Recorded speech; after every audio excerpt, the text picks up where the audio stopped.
ঐতিহাসিক জনসমুদ্রের সংগ্রামী সভাপতি, বাংলাদেশের 18 কোটি মানুষের মুক্তির ঠিকানা, বাংলাদেশের মানুষের নন্দিত নেতা, মানবিক নেতা, নতুন বাংলাদেশের স্বপ্ন সারথী ডাক্তার শফিকুর রহমান।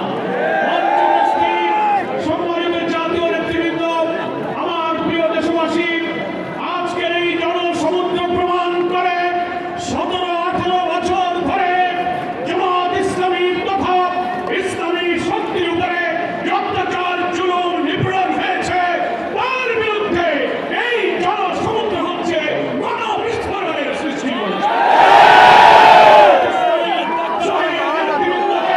কারাগারে মৃত্যু হয়েছে, ফাঁসি দিয়ে ঝুলিয়ে হত্যা করা হয়েছে। মজলুম বিদ্রোহী তাদের কারাগারে ধীরে ধীরে তাদেরকে হত্যা করা হয়েছে। ইসলামী বিমানবন্দর কেড়ে নেওয়া হয়েছে, প্রতীক কেড়ে নেওয়া হয়েছে, রাজফায়ার, আয়নাঘর, বিমান, হাজার হাজার লোককে কারারুদ্ধ করে দুনিয়া জানে বাংলাদেশের মধ্যে সবচেয়ে মজলুম হচ্ছে জামাত ইসলামী।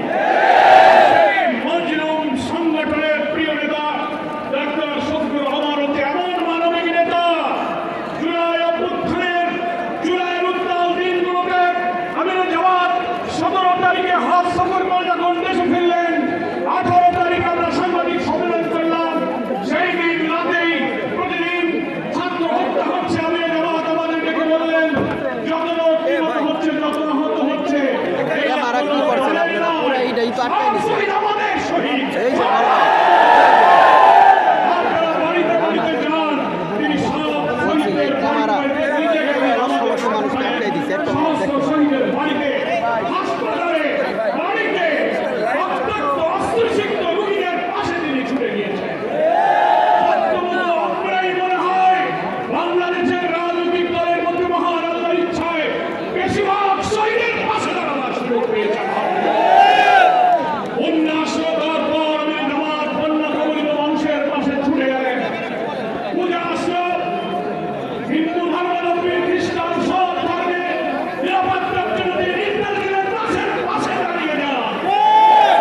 শিবের কর্মীরা তাদের ধর্মীয় প্রতিষ্ঠানগুলো পাহারা রাখতে শুরু করেছে।